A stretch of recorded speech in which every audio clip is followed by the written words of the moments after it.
சிவபெருமானுக்கு அம்மா இருக்காங்க தெரியுமா? ஆமாங்க, சிவபெருமானே தன்னோட வாயால அம்மானு கூப்பிட்டவங்க தான் காரைக்கால் அம்மையார். 63 நாயன்மார்கள்ல பெண் நாயன்மாரா இருக்கிற காரைக்கால் அம்மையார் சிவபெருமான பாக்குறதுக்கு கைலாய மலை போனாங்களாம். அதுவும் எப்படி போனாங்க தெரியுமா? தன்னோட காலால இந்த மண்ணை மிதிச்சா பாவம்ங்கிறதுனால தன்னோட கைகளாலேயே கைலாய மலை ஏறி இருக்காங்க.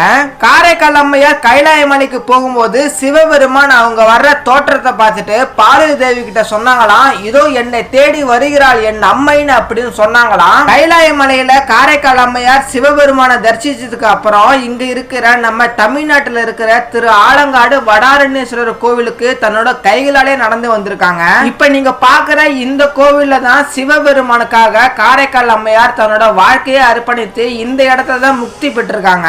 இப்பயும் நீங்க இந்த கோவிலுக்கு போனீங்கன்னா சிவபெருமானுக்காக காரைக்கால் அம்மையார் தமிழ்ல பாட்டு பாடக்கூடிய அந்த சத்தத்தை உங்களால உணர முடியும். இந்த திருவாலங்காடு கோவிலை பற்றின முழு காணொலியும் நம்ம சக்தி டிராவலர் யூடியூப் சேனல் இருக்கு, மறக்காம பாருங்க.